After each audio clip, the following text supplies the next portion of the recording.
Looking for help with course design and installations? A new disc or other accessories for your game? Well, OzDiscs has a huge range of all disc golf equipment in stock. 5% of each sale goes back to support your local club through their rewards program. Also, did we mention they have next day shipping? Well, jump online and check out OzDiscs now at www.ozdiscs.com.au. For over 10 years, the Flying Disc Store has stocked Australia's largest range of flying disc products. From disc golf discs and bags to ultimate frisbees, throw and catch discs and dog discs, the Flying Disc Store has everything you need. As part of our support of the Tee-Off, the Flying Disc Store would like to provide Tee-Off listeners with 5% off any purchase in the store. Just use the code TEEOFF5 when checking out to get your discount. Visit www.flyingdiscstore.com.au today to grab a deal. And if you have any questions, be sure to contact their friendly staff.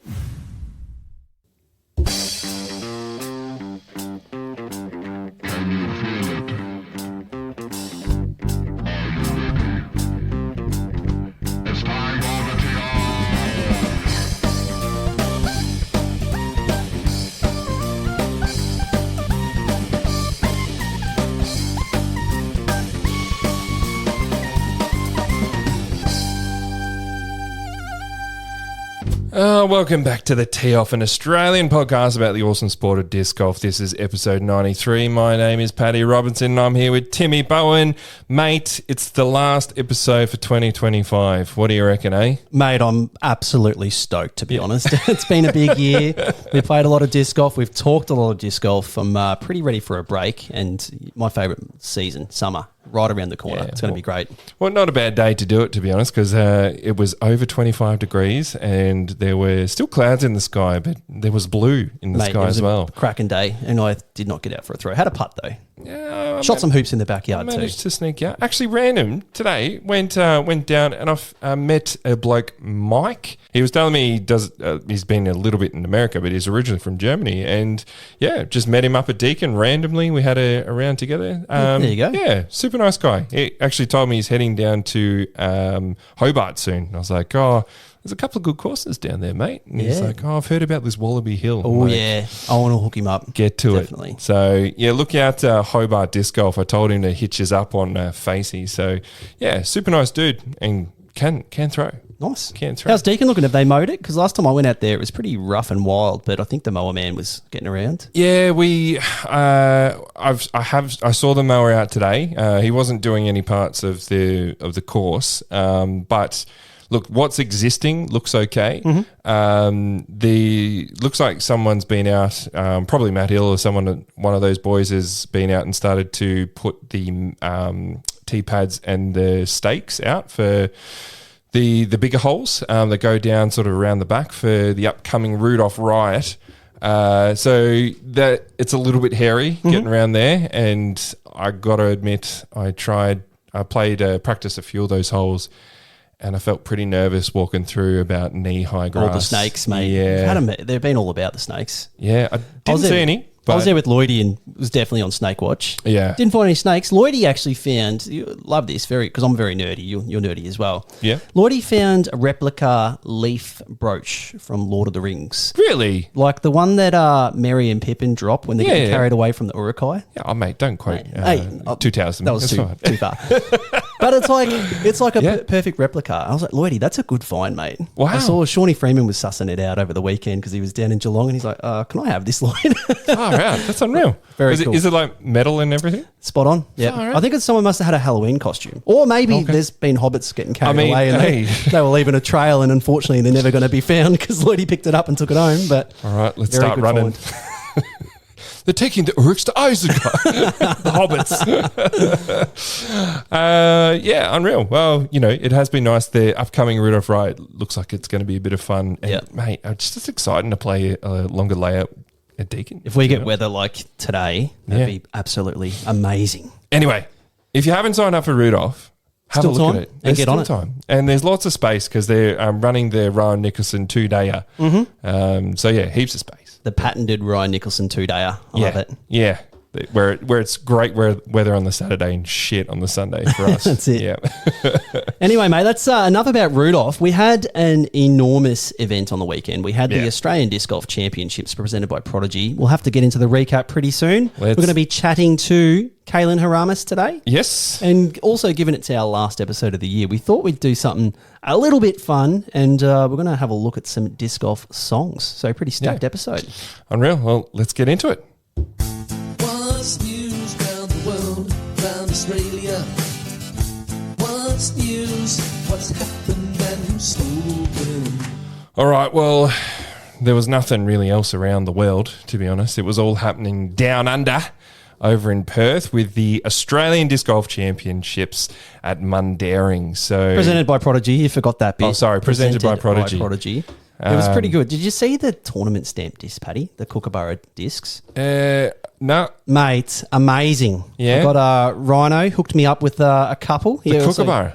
The Kookaburra. It's pretty cool, mate. I mean, there's a red-tailed cockatoo on their logo, but they went with the Kookaburra. Either one looks very cool. Yeah, okay. The red-tailed cockatoo was on the trophies and they looked amazing. That's cool. Yeah, yep. But thank you, Rhino Hart, for getting those discs for me. Very, very nice stuff. And great to see some Prodigy get into people's hands, mate. You going to try some over the summer? What, Prodigy? Yeah. No. Of course not. Anyway, we had the champs TD'd by Jason McCormick. Good on him for stepping up. And we got up to 125 players in the end, which is awesome to see. WA, very expensive, big trek to get over to that side of the country, particularly after a lot of people just play at Eruption. So good to see. I think 125's healthy. Yeah, that's roughly where I'd want it to be. I would want it to be, if it got under 100, nah. Yeah. That sucks. But 120s, that's all right. Just think a few years ago, like I think it was the Canberra Champs in 2018, like we got to like 99. Yeah, and yeah. we're like, oh, we almost got 100. We're frothing. And now it's like 125 is like a pass mark. But no, it's good stuff for WA. And mate, 125, that's roughly how many strokes the MPO champion won by. And it's our boy, Blake Houston. We just had him on the pod, Paddy. What was he paying? $1? I said there was value at $1.20. $1.20. Honestly, I was saying, I didn't want to put any more nerves on him than he probably already had, but I'm like, I would have taken him at $1.05. It was weird. I was kind of, I can't remember if we really spoke too much about sort of placings, all that stuff. I mean, we did lock Blakey in pretty heavy for our number one. But straight out of the gates, it didn't really shock me. Alex Canaston just firing in that first round and takes an early sort of lead. Had a 4-shot lead, and Dave Perry was in second place, 2 shots back. So, and yeah, obviously Blake 4 shots back. Yeah. But then after that, it was the Blake Houston show. Shoots a 12 under 10.54. Thank you very much, with a bogey in there as well, to take a 2-stroke lead over Alex in the second round. Dave is sort of teetering there, just with a -8, 4 strokes off the pace, but yeah, it all got further and further away in round 3. Blake on the world's course, mind you, shooting a 10 down, 10.28 rated, and then round 4, it was just a victory lap, to be honest. He looked cool, calm, collected, got this. I mean, Blake on the OG course is hard to beat. Mate, after that first round, Blake averaged 10.42 in the last 3 rounds. And he's already Australia's equal top-rated player at 10.16, and he's going to be pushing that even further up after the next update. Don't play any comps, Blake. I don't care if there's a little Chichester Pro on next week or if there's no some leagues. little thing. No leagues. No fucking leagues, You Blake. sit at home, enjoy a beverage, look at your trophy cabinet, and just wait for the next ratings update, because that's huge. We're going to see it maybe at 10.20. I want to see it at 10.2. Be amazing. What is he now? Sorry, he's 10.16, I believe. Hang on, let me just verify that. And the event was 10.27. Oh, yeah, 10.20. That's, Let's see it push up a little bit. That's pretty doable. Anyway, we need to go down the list. So Blakey obviously got a huge win. Massive congrats to him. And he qualifies for Champions Cup. So hopefully we see him there, because I think that would be amazing to watch his arm on the world stage. Why not? Alex Kynaston had a fantastic event as well. He was 12 shots back, but second place. Really good stuff for Alex. I was watching him a lot on the coverage, and mate, he's been in the gym. I was calling him Pipes Kinniston because of the Warwick Farms he was having on the camera there. He's, he was the Bintang boys. There's no Bintangs getting down the pipe. That's for sure. He's got great form though, and playing very, very well. Dave Perry, he was right there. It felt like there was a few misstrokes with the putting. Yeah, to be honest, which is it'll take a little bit of time to sort of clean that up, but I mean, he gave himself all the opportunity and kept Dave Perry off, that's for sure. Absolutely. Beating Dave Perry, after he's had such a strong showing at Molong, it's great for Alex. Very, very nicely done. Yeah. Perry 3rd place, Bainey in 4th place, and really, Paddy, it was those 4 boys streets ahead of the rest of the field. Yeah. We had Jack Maffey also under par, but everyone else over par, so great showing by that top 4. Bainey, uncharacteristically missing quite a few putts, but still showing why he's the best with a solid showing, 10 under par. I mean, Bainey did sort of say he was a little bit sore after eruption, so I'm not sure whether if that's like led into this as well. But I mean, still super solid from him. There was, like you said, felt like there was a lot of opportunity, but I mean, again, after round 2, that order did not change. Yeah. But, I mean, it's going to be great watching the post-produced coverage and watching those 4 boys just shred Mundaring. The world's course, Paddy, looked great. Yeah, look, the world's course is my favourite, to be honest. I mean, it definitely plays harder. It seemed like the par rating for the original was maybe about that 960 around there.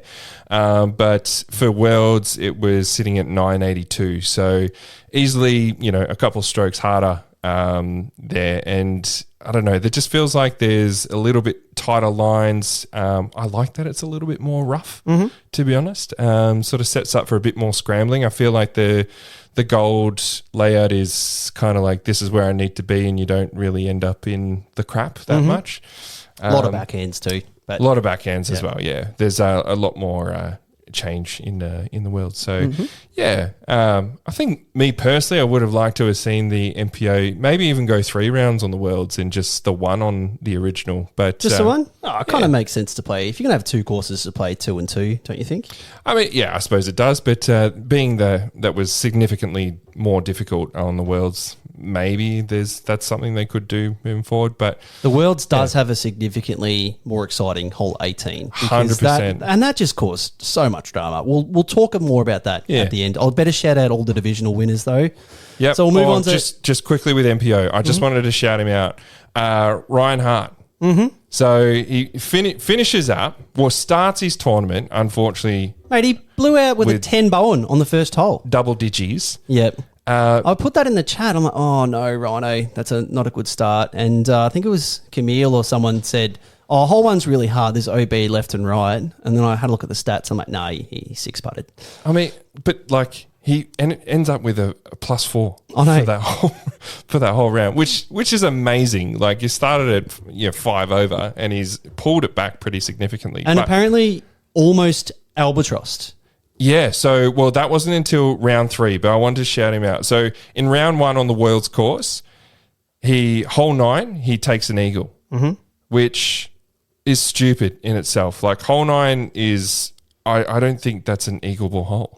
Okay. Having played it, it's like this tight uphill, tight line. It's ridiculous. And it's 500 feet? Okay. So we're talking 155, 160 metres. With a bit of uphill. Yeah. And he's taken an eagle there.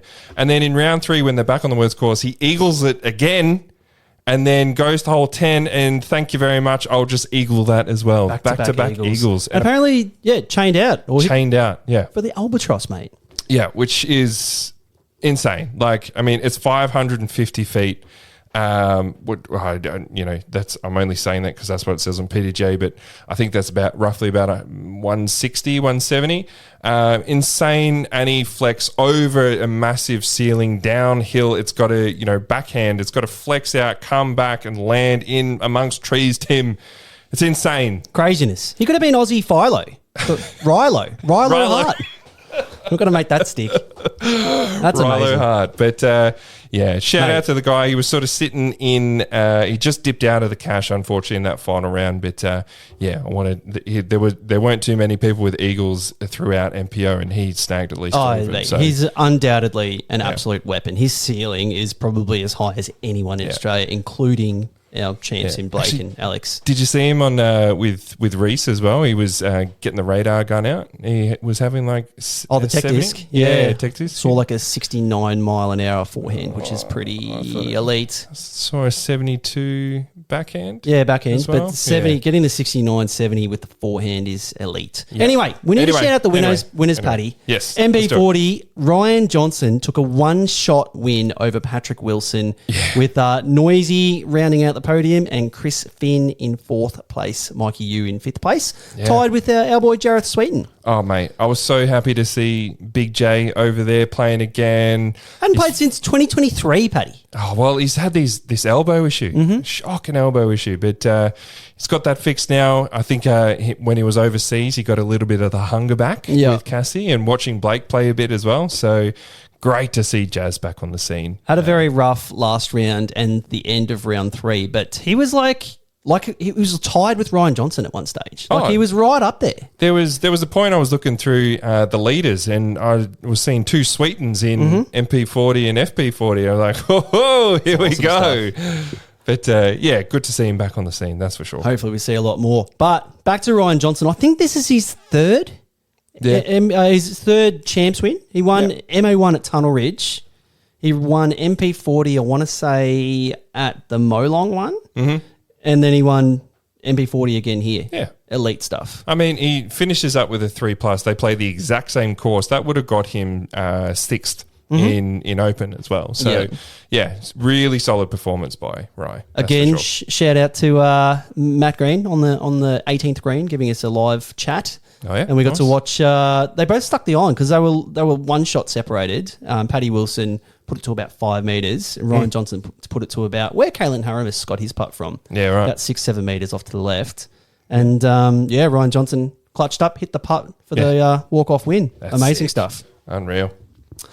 Moving over to FP40, we had Cassie Sweeten win about her 50th Aussie Champs. Yeah, she was a lone competitor, which is a bit of a shame, but she's out there performing, which is good. And, she's back to the scene of where she had the ankle injury, right? Yes. So it's good to see her get out there and shredding the course. I think Kinga posted a photo of her strapping herself up before each round. So good girl. Not going to repeat that mistake again. Yeah. It was.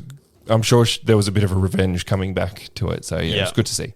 I hope we see a lot more of Cassie and Jazz next year. I know they've been in the scene for a hot minute, and it's good to see them sort of reigniting the flame a little bit. And hopefully the Sweeten Hearts getting out there. That's it. Yeah. Now, MA1, we're going to get him on the phone soon. Caelan Harramis had a 2-shot win over Jesse Champness, with Andrew Young-Jackway finishing in 3rd place, Jonathan Manikhaus in 4th place, and 5th place a tie between Nurse Santos and Dean Parrott. Yeah, just Jesse Champness coming out of nowhere, mate. Mate, he was 10 over after the first round. Coming out of nowhere. Killing me tips, and then he won me tips. He's nowhere to be seen. It's awesome stuff. Wait, hang on. After the first round, where is he? He's tied for 14th, Tim. Mate, he was on 3rd card in the last round. Amazing. He's 3 from the bottom after round 1, and then he finishes 2nd. How's that? Yeah. Just a handy little 991 rated final round there as well. Mm-hmm. Yeah. Great stuff. And shout out to the other boys too. Andrew Young-Jackway, very, very close. So it was a good tight battle between those 3 in the end. Yep. FA1 was taken out by Leah Manning. 2 shots over Sarah Champness and 4 shots over Signe Trummel. We've talked a little bit about some of these MPO, men's battles. I was watching this one. Yeah, I was watching this like a hawk because it was Leah looked like she had a pretty solid lead, and then coming into hole 16 in the final round, she takes a triple, and that lead got back really very close. I was like, gee whiz, look at this. Hole 16 is a big par 5 all the way down the hill. That's it's a long hole, and once you finally get to the basket, you see green everywhere and lots of roll away potential. So scary one. But unreal from Leah. I mean, we've called her out for winning quite a few MA2, I I think it has been this She plays quite a few, so a bit of MA1? MA2, bit of Yeah. which is great to she's see. Won a couple of it. So Yep. unreal to see Leah getting the win in FA1 and getting a few competitors from around Australia over there to battle with. So, yeah, unreal from her. I've got to give a big shout out to Sarah Champness for a really, really solid performance too. She was actually leading in the third round, and unfortunately, hole 18 drama that we alluded to, Paddy, she finished with an 11 because she copped some unfortunate misplays on the very last hole. Oh, really? Yeah, I don't know the full story, but I think, there's drops. It's a very technical hole, that one. There's lots of different islands. Technical. I haven't- The different island thing is a bit Anything shit. that requires you to read a caddy book, in my eyes, Paddy, is technical. And I would have definitely misplayed it because, if I go OB, I just play from where it goes. But apparently there was drop zones involved and unfortunately, copping the 11. So she went from being the leader to giving Leah a 2-shot lead going into the final round. But I just want to shout her out. Yeah. Solid showing, and second place is no mean feat. Yeah. Now, moving on, I'm just going to pull up the right tab again. Yeah. We're moving on to MA40. We had David Briggsy. Got Got a 4-shot win over Matt Beard, and those two were daylights ahead of JC Clark, Alistair Don, and Jace Vidu rounding out the top 5. Briggsy just sat in first the whole tournament. It's a great showing from Briggsy. I know we had Briggsy and Beardy in our dollar bets, which we'll have to resolve at the end of this shout-out. Yeah, But great work from Briggsy. Battle of the Turkeys, those two. Great work from Beardy too after playing Eruption. And, JC is just continuing a fantastic year with a 3rd place. Was that Boat was in that, wasn't he? Boat came 7th. Yeah. Did you see some of Boat's little on the course footage? Oh, the highlights? GoPro stuff, mate. I live for Boat McQuaid's GoPro. If you 100 don't follow Boat on Instagram, like, what are you doing with your life? He's played the most rounds of anyone in the entire world on YouTube. Yeah. So get over there and give him a follow. When I can't remember who it was, but someone threw and then fell over. I didn't see that actually. No, you got to go find that. I'll find that. If you just want to hear Boat just snickering about I saw Lee amazing. Thompson throw in on hole 17. Yeah. And Boat, he just knows it's going in. He's like, come on, basket. Yeah. To be a basket. It's so good. Yeah, that was unreal.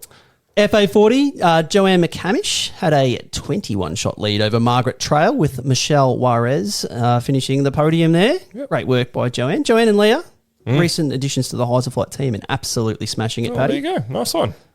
MA50, Lotus Kingston with a 7-shot lead over Michael Cansey with Gate Eamesy in 3rd place, Brendan Derlou in 4th place, and Pablo Artica. Sounds very exotic in 5th place. I mean, we talk about Blake being the king of mundaring, but Lotus would have to be up there as well, to be honest. He is a hard man to beat on that track.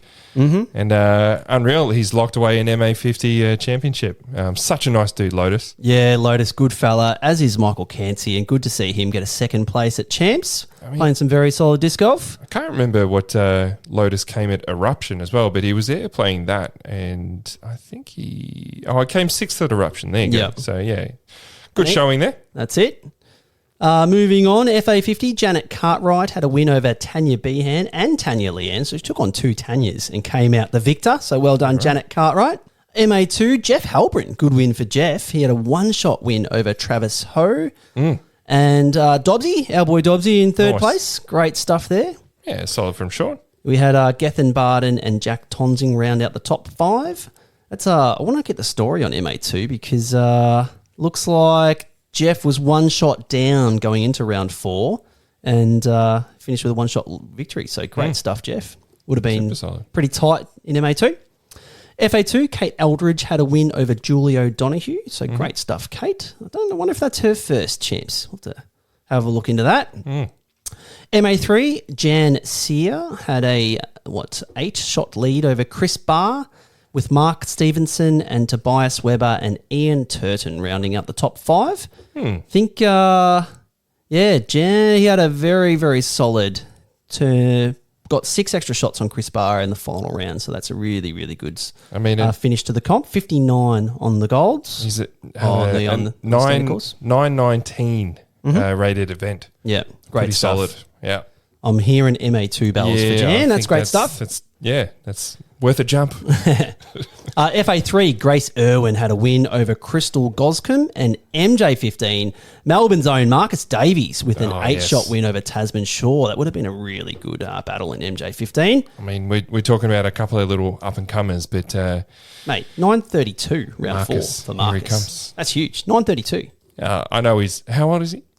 Well, he's MJ15, so he's less than 15. Yeah, 13, 14. He's starting to give us players in MA1, MPO. 9.32 round, He'll buddy. be giving us a Good scare stuff. soon enough, that's for sure. Yep, and shout out to Tasman too, with Jace Valios rounding out the podium. Nice. And, mate, that's it. That's champs.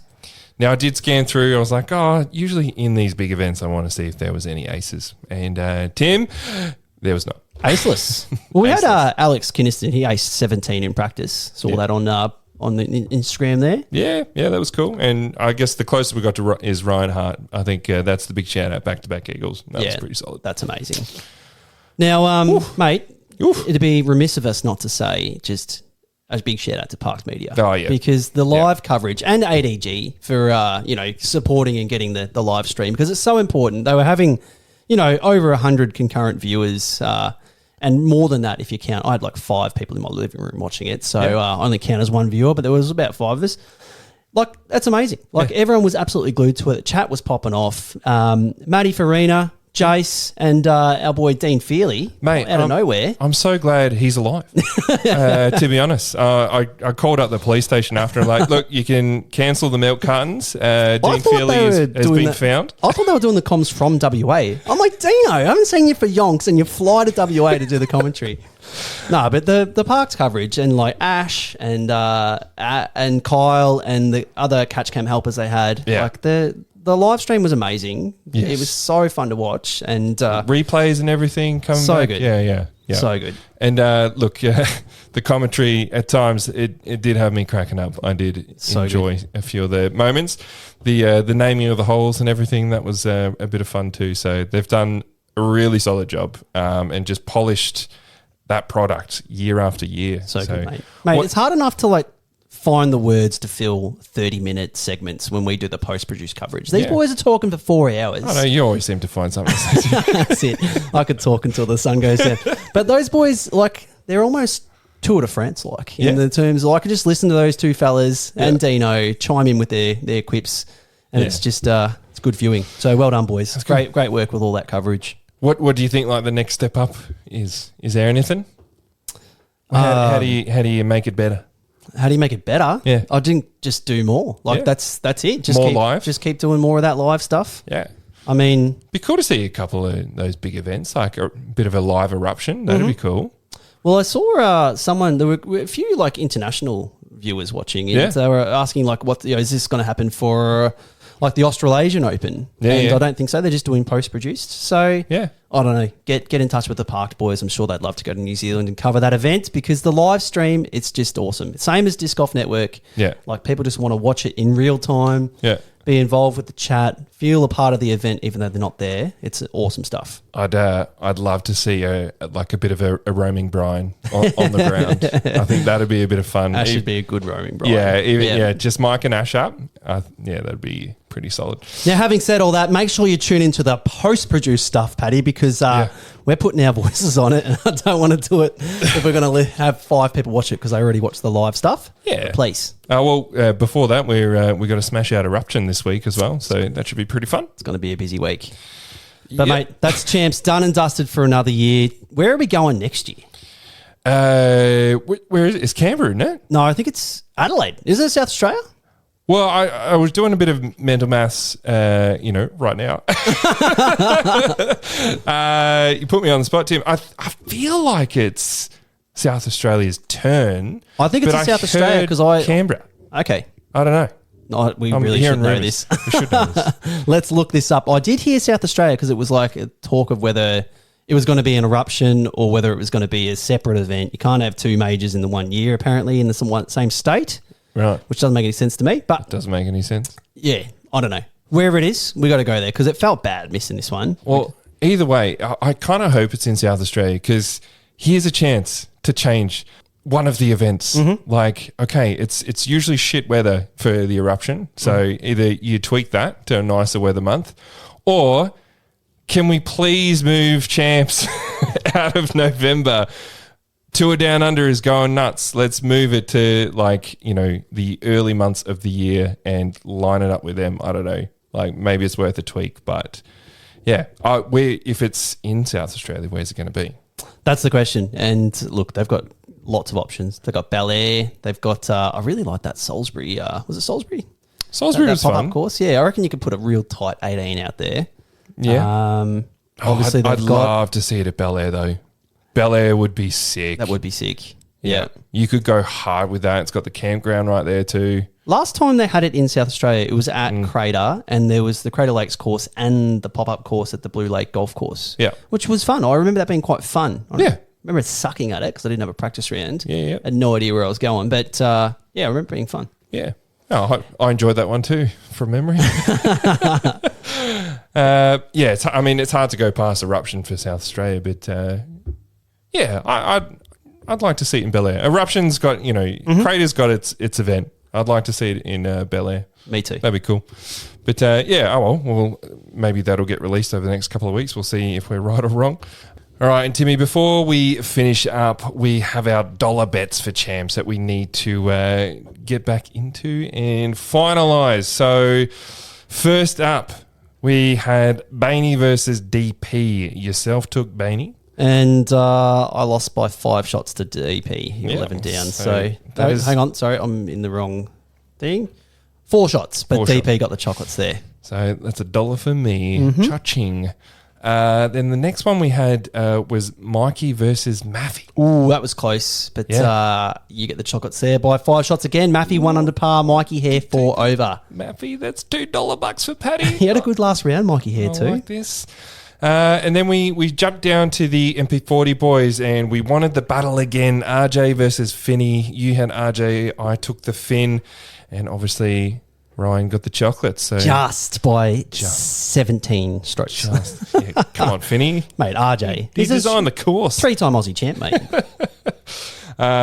There's one back for you, Tim. Next we had Andrew Jackaway versus Caelan.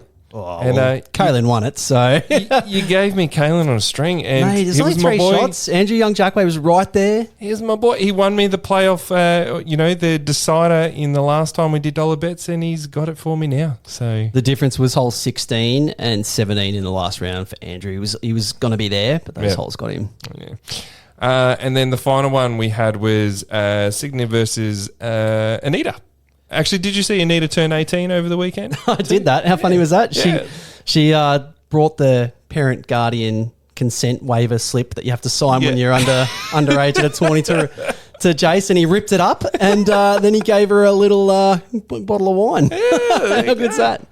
That was good stuff. Fantastic. So, Tim, I think you had Signy on this. Yeah, Signy Trommel, 2 shots ahead of Anita. She obviously downed that little bottle of champers before the last round and gave me the win, so well done. Actually, she gained a stroke in the last round, so that's not true, but got the win there. Very nice. And we had a couple of turkeys for the tiebreaker that we didn't actually need. I took Beardy over Briggsy, and Briggsy got the chocolates by 4 shots. So, mate, I owe you a few bucks after that one. Oh, I love it. All right, next up, we're going to have a chat to the MA1 champion himself, Caelan Harramis. Let's get him on the phone. We just called to have a chin wag. We just called to have a chat with friends.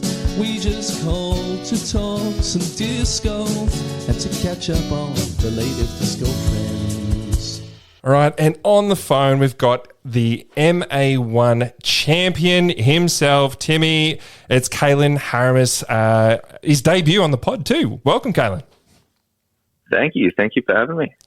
Oh, man. Thanks for, waking up so you could be with us. You've just told us before that you took the red eye over to get back home. And, Timmy, we've done that red eye before, and that red eye is no fun. It's probably more fun with some silverware as champion, though, Paddy. I've done it as a loser, but not so much MA1 champ. Yeah. Was there a couple of celebratory beverages that helped the trip, Caelan? No, not quite. We had some celebratory burgers though, and that was nice. Good boy. That helps a bit. I tell you what, though, I have done that red eye and I haven't been able to wash beforehand, and that is no fun. That's That disgusting. is straight was up it. no good. Now, Caelan, we need a nasty. first question off the rank. It's the elephant in the room, mate. I'm looking at your PDGA page. You're actually back-to-back Aussie champ. You won MA2 last year, and this year you've gone back-to-back, won MA1. So, mate, what are the plans for 2026? Are we thinking MPO? Oh, obviously, I got to go for the MPO Australian champion. Yes, please. Right? Ooh. I was just wondering that because I have a Caelan Harramis Eruption players card, and I reckon if I get a 2-time signature on there, I've already had an offer for $20, which thanks Matt Finnegan, I'm taking that offer. But if there's a chance of it being 3-time, maybe I'll just hold on to it in case it grows in value a little more. That'd be wise. Yeah. Yeah. Have you got a copy of that card, Caelan? No, that's the first one I'd seen. I thought they would have picked much better photos than that. No, I love it. Oh, well, here's how much you're going to offer Tim to No, you can have it, mate. I think $21. Oh, that's no, mate. We had a big sort of deep dive into the stats, and it was a real solid battle between yourself and Joe Paul, pretty well from the get-go. I mean, you were 1 stroke behind him after the first round. Then you managed to get 4 strokes up. Then in the third round, he sort of comes back. It looks like you have a little bit of a shocker in the third round, and he gets just 1 stroke in front of you. But yeah, how was the battle for the 3 rounds with Joe? Dude, he's incredible. I was blown away by him. Like his backhand's phenomenal. It's beautiful to watch. But his attitude, he just plays really, really smart golf. Lots of layups where I'd be being dumb and running stuff. Like the kid does not seem his age. It's really, really impressive. Yeah, he's got And it good was so form much too. fun. Yeah. How old is Joe? I don't know if I've. I think he's like 15. Is Oh, that right, okay, Caelan? Do you know how young he is? Yeah, 16. 16. Yeah. Right. Up and comer. I like it. Literally was playing MJ 15 like last year, Paddy. Yeah, right. And then, then we look at round 4, and unfortunately Joe drops off quite significantly. Looking at this though, Jesse Champness doesn't look like he's even in the picture at all. The whole tournament until maybe like 4 holes towards the end. Did you know that Jesse was like absolutely chomping on your heels coming into the final stretch of holes? Dude, I didn't see him till the last hole. So were you watching scores? Because I think you go into the last round and he's at least 6 strokes behind you, and he's not on the same card either.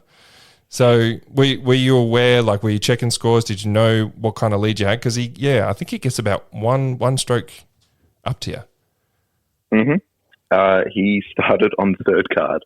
Third card. That's huge. Wow. I saw he had a 10 over in the first round, and he finished 15 over for the comp. So that's a really good, solid showing from Jesse. Yeah. Caelan, you had a 1-shot lead going into the last hole, and you stick the island. Was there some nerves going into that tee shot? Oh, 100%. I actually started the run-up, and I realized I was watching this back on video, started it, and then pulled myself off it, which is something I very rarely do. Okay. And just had to breathe through it. But I stuck it, and then did a really, really stupid and ran the putt because it's fun. Please talk me through that. Yeah. So you stuck the island. You're 1 shot up, and you're 7 meters or so? It's not a tap-in putt by any stretch of the imagination. You're on a slope. There's OB everywhere. Any metal hit could potentially find OB.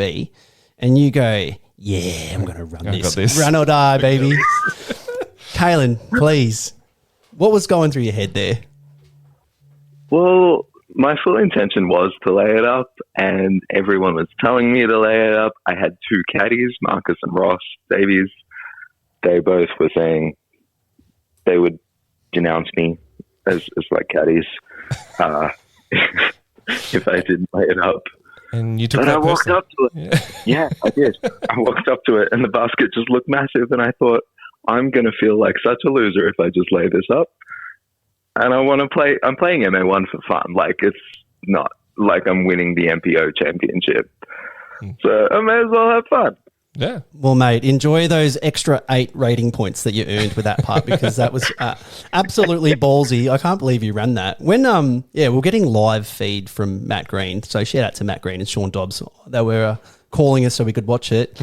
And he was saying, he ran it for and hit it for the win. And I was like, did he go OB and then make a par putt to get the win? And he's like, no, he got a birdie. I'm like, why did he run that? That's craziness. What a psycho. But that's bloody amazing, mate. That's awesome. Now, I want to go back a little bit, because not only are you back-to-back Aussie champ, but we need to give you a congratulations after Eruption, because you had a solid back-to-back 9th place finish. Which, mate, how do you go from 9th place at Eruption to the top dog at Champs? Do you just struggle over the water at Crater Lakes like myself, or what's the story there? Oh, well, Tim, it's a very scary place to be talking about this, because I know yourself as Tim, as Ten Bowen, but I could very well be called Caelan Harramis. That's got a good ring to it. That's got a very good ring to it, K11. So on 17 or on 18? 17 last year. Oh, 17. oof. Yeah, How did that right. fly under the radar? Oh, it hasn't. I don't know, but it's been a good thing. We got Austin Dalla 8 throws from Reese coined that one, and K11. We need to come up with one for Rhino, because he did open with a 10 first hole of Champs. Yeah. Talk about nightmares. He brought it back. Brought it back. It's a pretty incredible feat to go from Eruption, which hurts your confidence if you don't play well, then to go to Mundaring, which, the Gold Course, the World's Course, that's a lot of tight lines. There's a lot of OB. Did you have a preference in which course you were playing, Caelan? And had you played over at Mundaring before? No, never. Never been to WA, which I think is fair enough. I still can't see a reason to go back unless there's a really, really big disc golf tournament there. Yeah. I loved both of the courses. They were beautiful. I think I preferred the original just because I played better there. Yeah. And a lot of the shots kind of shaped up in a way that was very nice for my game. My forehand wasn't on aside from in practice. So Yeah, it's got a lot of backhands, that standard course, doesn't it? Yeah. I think it's a little, it's been in the ground for a long time. So that World's Course is a lot younger, and it's a little bit, it's a bit more rough, you could say. I do like the World's Course. It's a cool layout. But, nice. Yeah, mate, you've got a pretty stacked calendar coming up. You've got playing both days of Rudolph Wright, which I love to see. You'll play well in that course, I reckon. And then you've got the Tour Down Under. You're playing the Australasian Open presented by OTB over in New Zealand, which is awesome to see. You excited for that one, mate? that one's still slightly iffy. I signed up just so I had a spot. Lock it in. There's a chance I don't make it, but I'd really, really love to. I'd do that one and Auckland probably. Yeah, I'd awesome. go with my girlfriend. Yeah, nice. And other than that, a whole stack of MPO tourneys next year, which is what I'm keen to see, Paddy. So it's good to have another big dog in the division. Which is the maiden MPO tournament coming up? What are you thinking, Caelan? I mean, technically Rudolph. Okay, cool. You'll beat me at Rudolph, mate. Don't worry. Yeah, that's right. Oh, Sure. that'll be fun. We can have some fun there. We can get to play together. But yeah, then hopefully at the Australasian, I'm sure you'll be gunning for MPO there. There's some cool players. That one's MA1. That one's MA1? That's a thick MA1 field. Yeah, that's a big dog tourney, that one. But, mate, Okay. just give you another 1 minute airtime, Caelan, because I know you waste a lot of time with throwers, but the real listeners, the tee-off listeners, probably don't know a whole lot about you outside of Melbourne. So give us a little 60-second snapshot of your game, what type of disc you throw, what your strengths are, and just a little bit about Caelan Harramis that the Aussie disc golf public might not know. Well, and they'll be hungry for next year. Oof. I'm known for throwing bergs far on holes that I shouldn't. I love throwing destroyers and stuff that kind of has flip up, turning, big backhand highs lines. My forehand's a bit of a mess. It can go far, but it's really inconsistent. I love my bigger putts. And your risky putts. The risky my putts. risky putts. Big money putts. We love that. We love that. Well, mate, that sounds great. Thanks very much for coming on the pod. Congrats again on two-time Aussie champ. That's got a huge ring to it. We were just saying before, you're following in Darren Staith-Smith's footsteps there as a two-time Aussie champ. He won MA1 back-to-back, but you've gone MA2, MA1 like a real pro. Yeah. So congrats again, and we really appreciate you coming on the pod. No, thank you so much. It's a pleasure. Keen to have some battles in MPO next year. That sounds like fun. 100%. And how good's that? Caelan Harramis. He's only a young fella himself. We didn't really get his age there, but it's good to see someone up and coming. He's been playing disc golf for 2 years and back-to-back champs. Amazing. Look, I've seen him a little bit around some of the Melbourne tournaments, and the kid, he's pretty big. He's got a nice frame, that's kind of skinny, big reach. The string bean frame, I think you want to say, Paddy. Yeah. Throws very far. And, if he putts like he did on 18, I think that's the only time I've ever seen him putt, and he drained it. So, good stuff. Well, look, hopefully we see more names like Caelan and even Joe Paul jumping up into MPO and having a bit of a muck around, because it sounds like... I have no doubt Joey will be there very soon. Very good player. But 16. He can take his time. He can take his time. That's for damn sure. All right, next up, Timmy, we're going to talk a little bit about the upcoming Black Friday sales and maybe what some items are going to be hot for Christmas for us disc golfers. So yeah, Timmy, we've done it the last couple of years. I thought we'd do a little quick, if you're buying a present for a disc golfer, now's a good time to buy it because there's some good sales on. But what do you buy? So... What's going hot? Prodigy discs, mate. The new M5, suss it out. Yeah, what's the M5 do?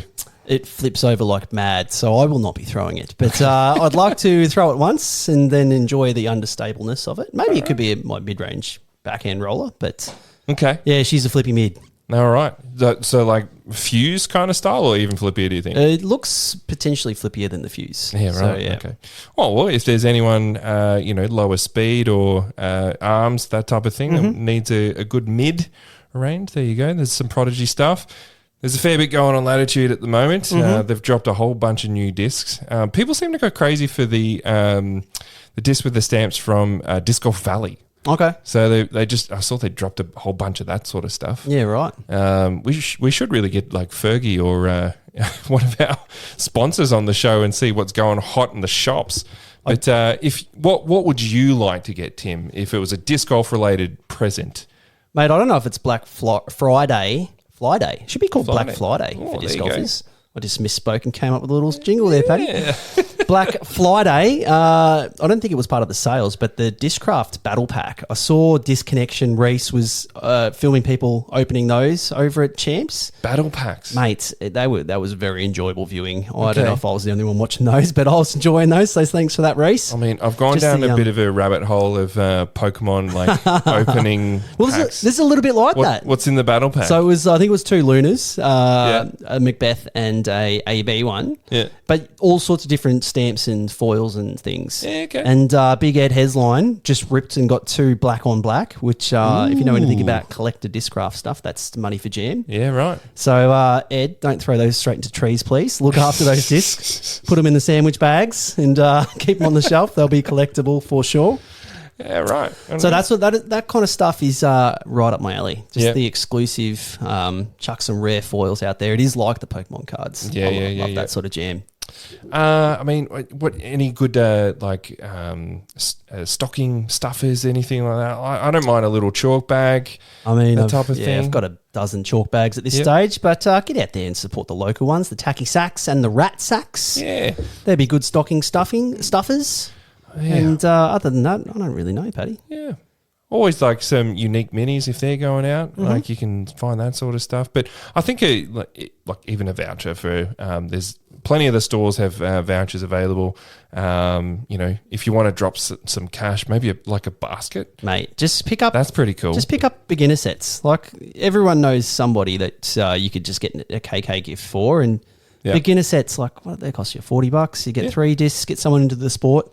That is the ultimate Black Friday sale gift, I reckon. Actually, I did see Salomons were having a big Black Friday sale, Timmy. Shoes, Paddy. Yeah. How old are you, mate? No, I'm not gifting it, but I'm definitely over 30. No, Salomons are like playing in high heels, mate. Too much tread. Anyway, we digress. Let's get on to the next segment, Paddy. You've brought something to my attention for the Gordo Ramsay review segment. Yeah. Well, look, it jumped onto Reddit, Timmy. It's called...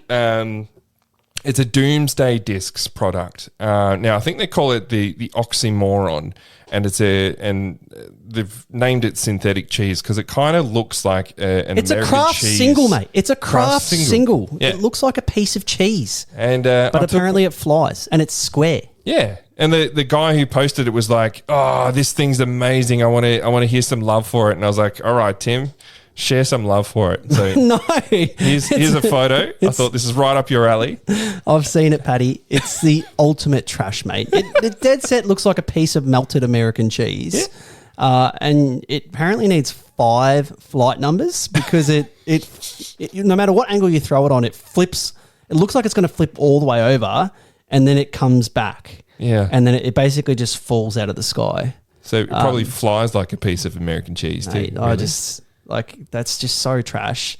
It looks ugly. It's not PDGA approved because it's bloody square. For starters. Even they laughed it out. Yeah. And I saw a video of people trying to play like catch with it. And I'm like, they're going to lose a finger. It's got points on it. Like the edges are pointed. There's so many disclaimers on the Doomsday Disc website that they're not liable for any injuries because like they're throwing frisbees at each other and these have square pointy edges that are just eye seekers. Yeah. Like, I don't know. Paddy, it's trash for me, mate. Oh, man. I can just imagine getting that and like Freddie sending that straight through a window or straight into George's head. Crazy. There's a trip to the ED. If you haven't seen it, though, look it up. The Doomsday Disc. What is it? The Oxymoron. Yeah. All right. Well, maybe I'll get you that for Christmas. The only good thing about it is it does look appropriately shaped to actually fit in my collector's bags, the sandwich bags.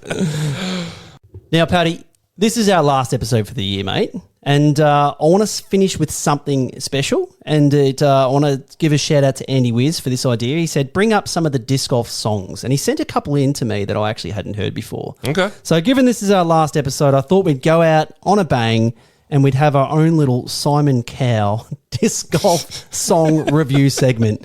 I don't know if we have a Gordo Ramsay style intro for it, but no. We're going to be music critics here and going to play you like little 1-minute segments of a couple of songs. All right. And we'll give our feedback. All right, let's hear it. So without further ado, let's have a listen to Fly For Me by Levenstein. Levenstein. It's giving me Wolfenstein kind of vibes already. Well, here we go. The Annie lines brought to you by the ancestor. Oh yeah. Little man. Present. With the plywood again. Of course. Of course you can. Get down. Come on. Fly, just fly for me. I ask no more. 2 more feet. Fly, just fly for me. Don't you dare to hit that tree. Fly, just fly for me. I ask no more. 2 more feet. Fly, just fly for me. Please just go across the creek. Leopard tree, I got all day free. That shit flies straight through trees. Spots are stinging bumblebees. Harpland Luna's got the feel. Oh, God. Mate, we were bopping our heads to that one. I love the fly for me. Just 2 more feet. So what do you think here? Oh, mate, if I had a gold buzzer in front of me, Simon Cowell style, I'd be hitting it. How good is it? That goes all right. It starts off shaky. I'm like, where is this song going? But thanks, Andy Wiz, for sending that one in. That's an absolute banger for me. Oh, man. All right. Freddie's going to be listening to that tomorrow. I like it. Now, the next one, we're going to Bug Hunter as an artist, and just a song simply called Disc Golf. So let's listen to a minute of that one now. I've been getting into disc golf lately. I've got a single frisbee I throw as hard as I can. Been talking about disc golf lately. So L-E-T and me, let me T-E-L, let me tell you. Oh, it's a Saturday morning. I just need some fresh air, so I am heading on now. And y'all can probably guess where I'm going. Disc golfing, yeah, just hucking shots with my pals. We're just putzing around, we don't really know how. Step up to the tee, hit a tree, hey, no big deal, this game is free. Been getting into disc golf lately. I've got a driver and a putter disc, they're different. Been talking about disc golf lately. So L-E-T and me, let me T-E-L, let me tell you. I start each morning on the course, most days on my own. It's not a spectator sport. Well, let me T-E-L-L tell you, Tim. I didn't like that bit, to be honest. Yeah, I didn't mind that. That was kind of more my jam with music, like genres. I mean, I get strong Modest Mouse vibes from that. Oh, yeah. I think it's the song Gravity Rides Everything or something like that by Modest Mouse, and it sounds very reminiscent to that. So Yeah, that was cool. I prefer my Levenstein, Paddy, over that one. I don't know. I don't want to be the Simon, but that's a no from me, dog. No, I enjoyed it. I mean, I did like the bit at the start where he's like, I've got one disc and I throw it as hard as I can. Yeah. I'm like, that sounds like me. Actually, I have listened to the full of that song, and the ending is quite funny. He's like, he changes his tune. He's like, the final lyric is, been getting into board games lately. There you go. So, yeah, good. Now, we're going to change genres slightly here, and this is one that you brought to the table, Paddy. It's by an artist called Vibrate, and it's also just called Disc Golf. Maybe they need to put a little work into their titles, because there's a few songs just called Disc Golf, but here is Vibrate and Disc Golf.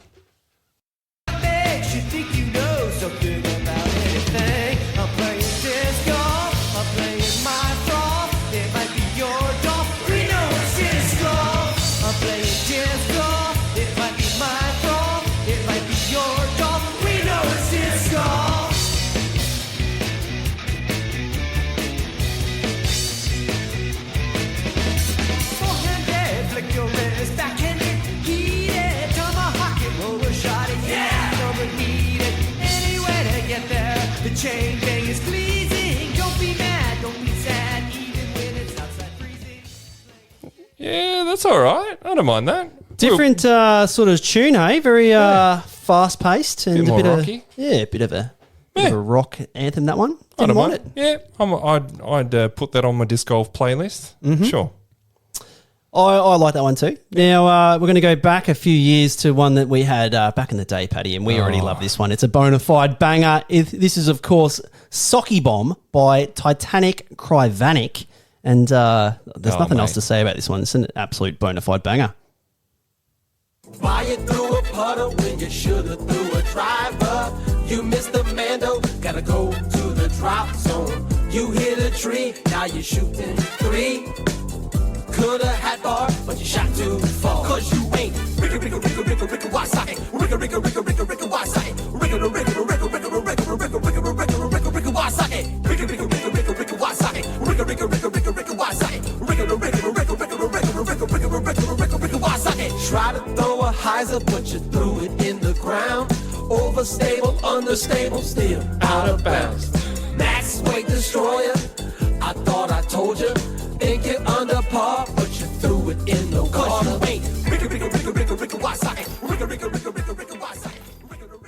Oh, certified. Understable, overstable, doesn't matter. You still threw it OB. So good. Still out of bounds. Oh, mate.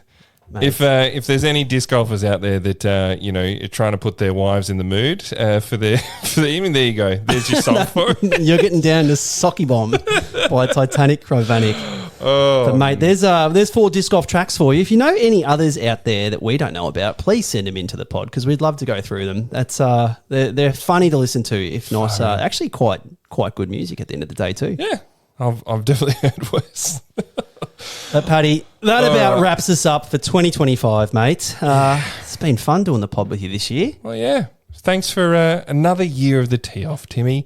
And thank you guys for listening. We hope you've enjoyed it. Thanks to everyone who's contributed or jumped on the show. Thanks to our sponsors in the Flying Disc Store. and Ausdis, Highs of Flight. both our sponsors, which is amazing. We love them. And a big thank you to anyone that's come up to us at a comp or at a league day and said, listen to you on the pod, or love listening to you, or you said this wrong, or this was wrong, or you were wrong about this, or I don't agree with probably this. more that, We still appreciate all the engagement, and honestly, that's the only thing keeping us doing the pod. So thank you from the bottom of our hearts. All right. We hope you all have a fantastic and safe summer. Until next year, get out and play some disc golf with your mates. So that's the end of the episode. Thanks for listening. I don't know why you're still here. We have to go see our families. Seriously, just go play disc golf.